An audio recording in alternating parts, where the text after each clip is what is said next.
Assalamualaikum warahmatullahi wabarakatuh. Alhamdulillahi rabbil alamin. Wassalatu wassalamu ala asrafil anbiya'i wal mursalin wa ala alihi wa sahbihi ajma'in. Ashhadu an la ilaha illallah wahdahu la syarikalah wa ashhadu anna Muhammadan abduhu wa rasuluh sallallahu alaihi wasallam la nabiyya ba'dah. Allahumma salli wa sallim ala sayyidina wa habibina wa maulana Muhammadin wa ala alihi wa sahbihi ajma'in. Puji syukur kehadirat Allah Subhanahu wa taala atas segala limpahan rahmatnya. Salawat dan salam teruntuk junjungan kita Nabi Muhammad sallallahu alaihi wasallam. Peserta didik kelas 11 MAN 14 Jakarta yang saya banggakan, mari kita awali kegiatan PJJ kita dengan membaca basmalah. Bismillahirrahmanirrahim. Dengan harapan Allah mudahkan kita dalam menimba ilmu pengetahuan. Adapun materi akidah akhlak kita pada hari ini yaitu membahas tentang dosa-dosa besar.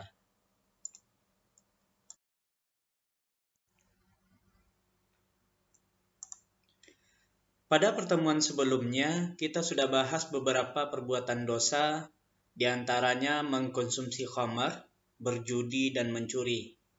Nah, pada pertemuan kali ini kita lanjutkan pembahasan kita terkait perilaku tercela dan dosa besar, yaitu tentang dosa durhaka kepada orang tua, meninggalkan sholat, dan memakan harta anak yatim. Pertama, mari kita bahas dosa durhaka kepada orang tua. Seiring berkembangnya zaman, tentu banyak perubahan yang terjadi terhadap pola perilaku masyarakat. Contoh kecil yang berubah itu adalah pola kepatuhan anak kepada orang tuanya. Dengan bermacam kemajuan teknologi saat ini, terkadang manusia lebih asyik bercengkrama dengan orang lain melalui media sosial ketimbang bercengkrama dengan orang tuanya di rumah. Bahkan tidak jarang bermula dari situasi semacam ini menjadikan seorang anak durhaka kepada orang tuanya. Islam memerintahkan umatnya untuk senantiasa berbuat baik kepada kedua orang tua, di mana perintah berbakti kepada orang tua itu ditempatkan setelah perintah menyembah Allah Subhanahu wa taala. Firman Allah dalam Quran surat An-Nisa ayat 36, "Wa'budullaha wa la tusyriku bihi syai'a wa bil walidaini ihsana." Artinya, sembahlah Allah dan janganlah kamu mempersekutukannya dengan sesuatu pun, dan berbuat baiklah kepada kedua orang tua. Seorang ibu telah mengandung anaknya dalam keadaan lemah dan susah, bahkan sampai bertaruh nyawa untuk melahirkan anaknya. Ditambah lagi memelihara dan menyusui dengan penuh kelelahan dan perjuangan. Kemudian sang ayah bekerja tanpa mengenal lelah untuk mencukupi kebutuhan keluarganya. Tidak heran jika keduanya memiliki hak yang harus dipenuhi oleh seorang anak, yaitu berbuat baik kepada keduanya. Itulah mengapa durhaka kepada orang tua merupakan dosa besar, satu tingkat di bawah syirik. Rasulullah Shallallahu Alaihi Wasallam bersabda, "Maukah kalian aku tunjukkan dosa besar?" Para sahabat menjawab, "Tentu wahai Rasulullah." Rasulullah Shallallahu Alaihi Wasallam kemudian bersabda, "Menyekutukan Allah dan durhaka kepada kedua orang tua."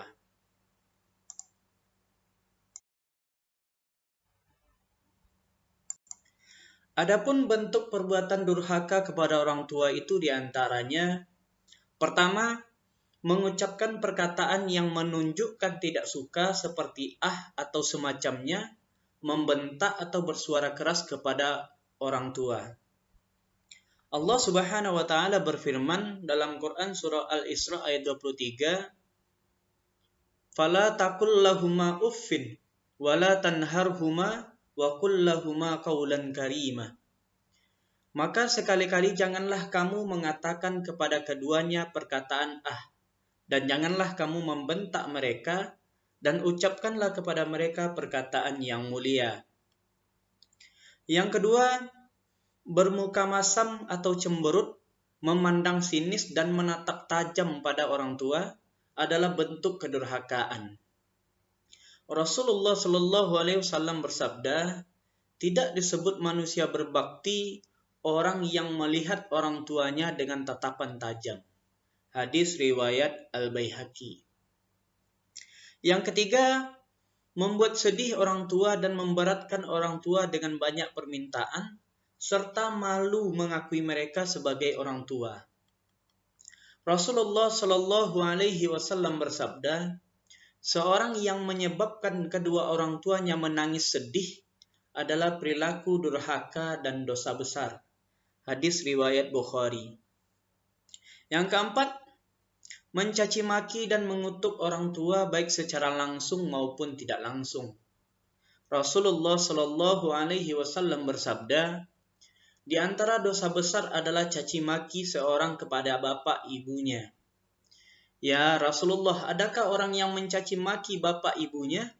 Rasulullah menjawab, ada. Orang yang mencaci maki bapak orang lain sama halnya ia mencaci maki bapak kandungnya sendiri. Orang yang mencaci maki ibu orang lain sama halnya ia mencaci maki ibu kandungnya sendiri. Hadis riwayat Bukhari dan Muslim.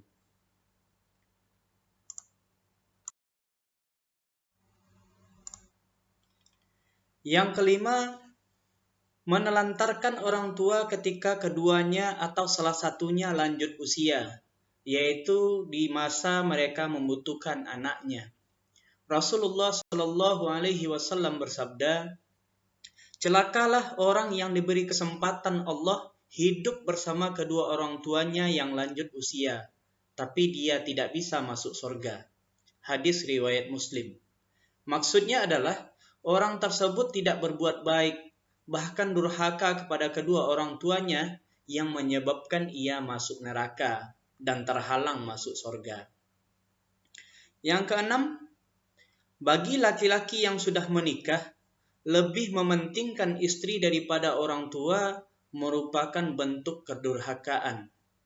Sebagaimana kita tahu, berbakti kepada orang tua lebih utama daripada rasa sayang pada istri.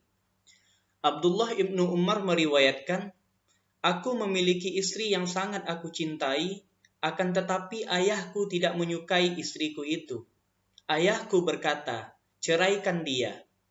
Aku menolak tegas perintah tersebut, aku lantas menghadap Rasulullah, dan Rasulullah berkata, ceraikan dia.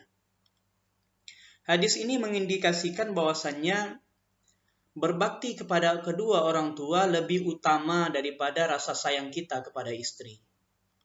Yang ketujuh, memukul kedua orang tua adalah wujud durhaka yang nyata. Dalam sebuah hadis Rasulullah Shallallahu Alaihi Wasallam menyampaikan bahwa ada 7 golongan manusia yang Allah tidak akan melihatnya pada hari kiamat dan tidak mengumpulkan mereka dengan makhluk yang lain. Salah satunya adalah pemukul orang tua hingga keduanya berteriak minta tolong.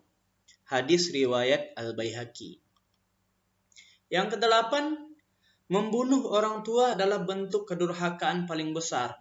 Pelakunya akan mendapatkan siksa yang paling keras. Rasulullah Shallallahu Alaihi Wasallam bersabda, sesungguhnya manusia paling keras siksanya di hari kiamat adalah orang yang membunuh Nabi atau terbunuh oleh Nabi dan orang yang membunuh salah satu orang tuanya. Hadis riwayat Al-Baihaqi.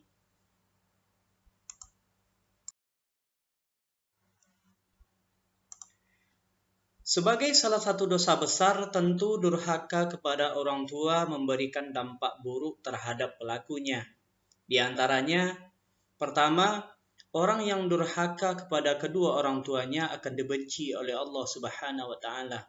Rasulullah Shallallahu Alaihi Wasallam bersabda, ridho Allah tergantung pada ridho orang tua, dan murka Allah tergantung pada murkanya orang tua. Ketika seorang anak durhaka, tentu akan menimbulkan kebencian orang tua terhadapnya. Maka ketika itu terjadi, anak tersebut juga akan dibenci oleh Allah Subhanahu wa taala. Yang kedua, berbeda dengan dosa-dosa yang lain, dosa durhaka kepada orang tua balasannya akan disegerakan oleh Allah Subhanahu wa taala di dunia. Rasulullah Shallallahu alaihi wasallam bersabda, semua dosa ditangguhkan Allah balasan siksanya sesuai kehendaknya, kecuali dosa durhaka kepada kedua orang tua. Sesungguhnya Allah menyegerakan balasan siksanya bagi pelaku durhaka semasa hidupnya sebelum ia meninggal dunia. Hadis riwayat Bukhari. Yang ketiga, durhaka sebagai penyebab masuk neraka dan penghalang masuk surga. Allah mengharamkan surga bagi orang yang durhaka kepada orang tuanya. Rasulullah Shallallahu alaihi wasallam bersabda, tidak akan masuk surga anak yang durhaka kepada orang tuanya.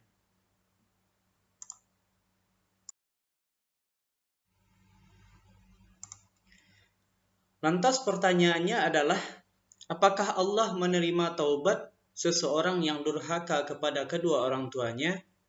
Jawabannya iya, Allah menerima taubatnya. Allah memberikan kesempatan untuk bertaubat bagi anak yang durhaka kepada orang tuanya, sebagaimana Allah adalah zat yang maha pengampun, maka Allah mengampuni segala bentuk dosa kecuali syirik. Cara bertaubat dari durhaka kepada orang tua adalah dengan patuh, taat, dan berbakti kepada keduanya, sekiranya keduanya masih hidup. Namun jika keduanya telah meninggal dunia, kesempatan bertobat adalah dengan memohon ampunan kepada Allah untuk keduanya. Rasulullah Shallallahu alaihi wasallam bersabda, sesungguhnya ada seorang hamba yang kedua orang tuanya atau salah satunya telah meninggal dunia. Semasa kedua orang tuanya hidup, ia banyak berbuat durhaka kepada keduanya. Ia lalu sadar dan banyak berdoa memohonkan ampunan kepada Allah untuk kedua orang tuanya. Demikian seterusnya, hingga pendurhaka tersebut ditulis Allah sebagai orang yang berbakti kepada orang tuanya. Hadis riwayat Al-Baihaqi. Mengingat begitu besarnya jasa kedua orang tua sehingga kita bisa menjadi seperti sekarang ini, maka sudah seharusnya kita berbakti kepada keduanya dan menjauhi segala bentuk perbuatan durhaka kepada orang tua.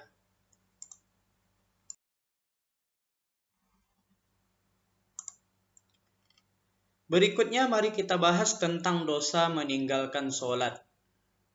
Sholat merupakan suatu ibadah mahdhah yang diwajibkan oleh Allah kepada setiap muslim baik laki-laki maupun perempuan 5 waktu sehari semalam. Oleh karena itu, sholat tersebut tidak boleh ditinggalkan tanpa adanya halangan syar'i. Sholat merupakan salah satu pilar agama yang menduduki peringkat kedua setelah syahadat. Mengerjakannya pada awal waktu merupakan amalan terbaik, sedang meninggalkannya adalah perbuatan kufur dan dihukumi dosa besar. Berdasarkan beberapa firman Allah Subhanahu wa taala dan hadis Nabi Muhammad sallallahu alaihi wasallam, dinyatakan bahwa setiap muslim yang mukallaf wajib melaksanakan sholat. Allah Subhanahu wa taala berfirman dalam Quran surat An-Nisa ayat 103, "Innas sholata kanat 'alal mu'minina kitaban mauquta." Sesungguhnya sholat itu adalah fardu yang ditentukan waktunya atas orang-orang yang beriman. Dikarenakan hukum sholat itu adalah wajib, maka bagi siapa saja yang meninggalkannya terhitung sudah melakukan dosa. Jika seseorang meninggalkan sholat dikarenakan mengingkari kewajiban sholat, maka orang tersebut telah kafir, dikarenakan mengingkari dan meremehkan sesuatu yang telah diwajibkan dalam syariat agama. Adapun yang meninggalkan sholat karena malas, tetapi masih meyakini kewajiban sholat tersebut, maka menurut mayoritas ulama, orang tersebut tidak kafir, melainkan fasik.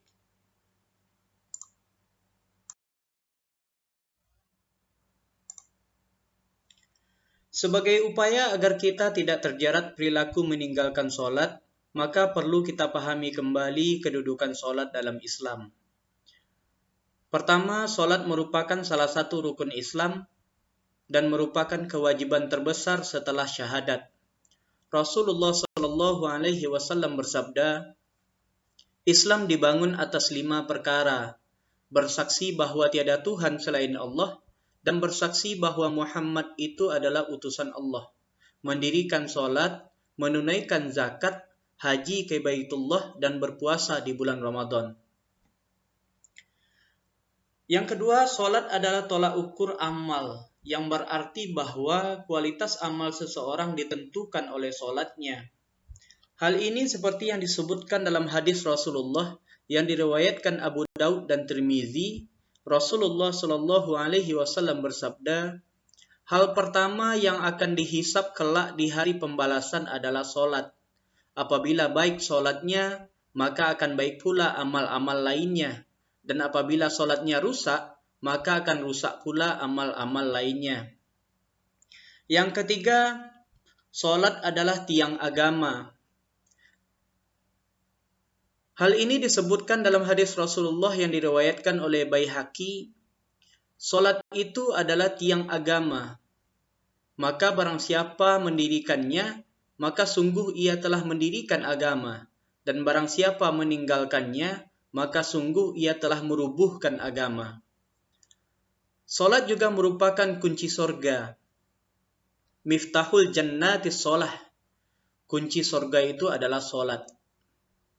Yang keempat, sholat menjadi benteng yang menjaga diri kita dari perbuatan keji dan mungkar. Allah Subhanahu wa taala berfirman dalam Quran surah Al-Ankabut ayat 45, Utlu ma uhiya ilaika minal kitabi wa aqimis sholah. Innas sholata tanha anil fahsya'i wal munkar. Wala dzikrullahi akbar. Wallahu ya'lamu ma tasna'un. Bacalah kitab yang telah diwahyukan kepadamu Muhammad dan dirikanlah sholat. Sesungguhnya sholat itu mencegah dari perbuatan keji dan mungkar. Dan sesungguhnya mengingat Allah itu lebih besar keutamaannya daripada ibadah-ibadah yang lain. Dan Allah mengetahui apa yang kamu kerjakan. Quran Surah Al-Ankabut ayat 45. Dan yang kelima, sholat sebagai bukti bahwa seorang hamba mengingat Allah Subhanahu wa ta'ala. Allah Subhanahu wa ta'ala berfirman dalam Quran surat Toha ayat 14, sesungguhnya aku ini adalah Allah. Tidak ada Tuhan yang hak selain aku. Maka sembahlah aku dan dirikanlah sholat untuk mengingat aku. Itulah beberapa di antara kedudukan sholat dalam Islam. Sehingga ketika kita bisa memahami hal ini, tentu kita tidak lagi meninggalkan sholat, tentu kita tidak lagi melalaikan sholat.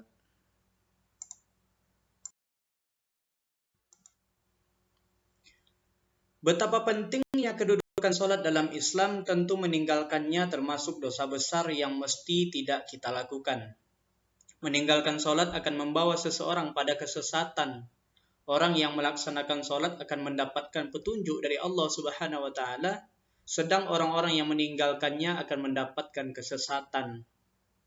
Di samping itu, meninggalkan sholat juga akan membuat pelakunya dihukumi sebagai orang yang celaka. Fawailul lil musallin alladzina hum an sholatihim sahun. Maka celakalah bagi orang-orang yang sholat, yaitu orang-orang yang lalai dari sholatnya. Orang yang sholat saja masih bisa dikatakan celaka karena kelalaiannya, apalagi orang yang meninggalkan sholat. Tentunya, orang yang meninggalkan sholat ini akan dimasukkan ke dalam neraka.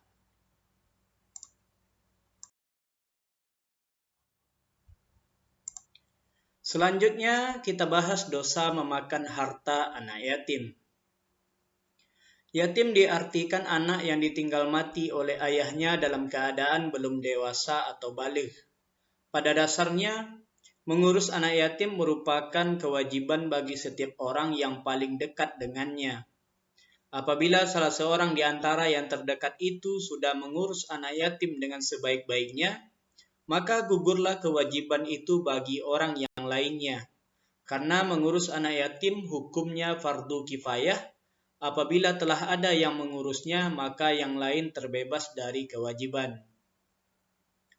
Suatu hal yang perlu diperhatikan dalam mengurus anak yatim adalah berkaitan dengan pengurusan harta anak yatim tersebut. Memakan harta anak yatim dengan cara yang batil sangat dikecam dalam Islam dan digolongkan ke dalam dosa besar.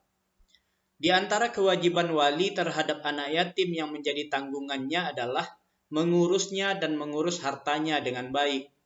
Ketika anak yatim itu telah dewasa dan mampu mengurus hartanya sendiri, hendaklah dia menyerahkan harta itu kepada anak yatim tersebut.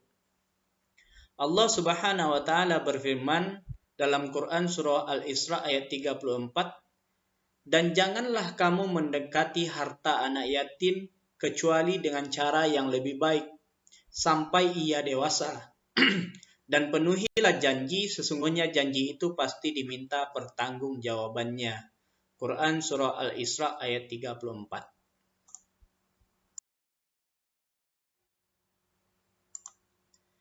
Islam memerintahkan kepada umatnya untuk mengasihi dan menyayangi anak yatim.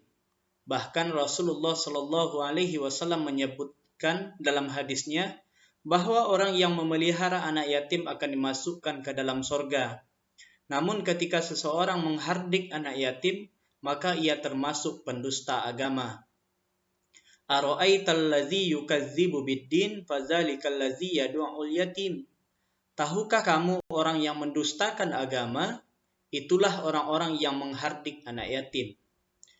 Menghardik saja sudah dianggap sebagai pendusta agama, apalagi sampai memakan harta mereka secara batil.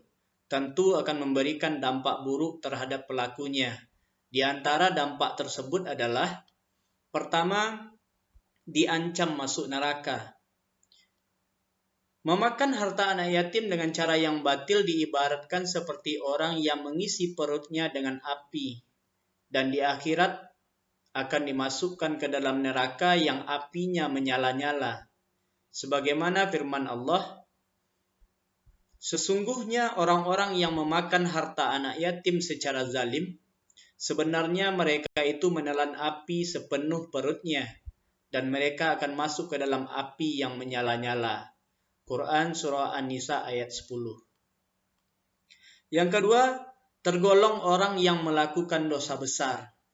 Memakan harta anak yatim secara batil merupakan salah satu perbuatan yang dikategorikan dosa besar yang ancaman dosanya disamakan dengan dosa syirik, sihir, membunuh, memakan riba, lari dari peperangan, dan menuduh perempuan terhormat berzina. Dalam sebuah hadis riwayat Bukhari, ketika Rasulullah memerintahkan kepada para sahabat untuk menjauhi dosa yang membinasakan, Rasulullah menyebut salah satunya adalah memakan harta anak yatim.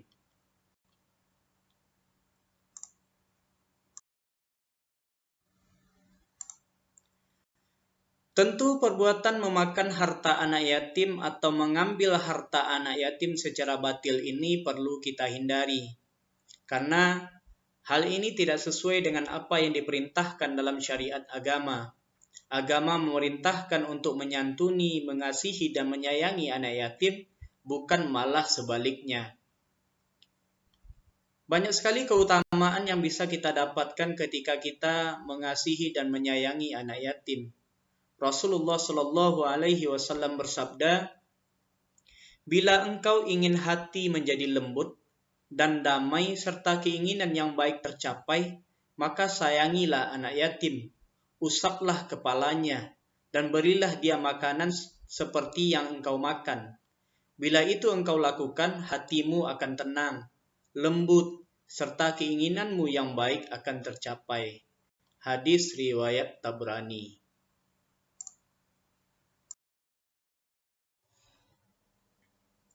Demikian pembahasan materi dosa besar pada pertemuan kali ini. Semoga bisa dipahami dan diaplikasikan dalam kehidupan sehari-hari, tentunya dengan cara menjauhi perbuatan dosa tersebut dalam rangka menjaga kemuliaan manusia sebagai makhluk dengan sebaik-baik penciptaan.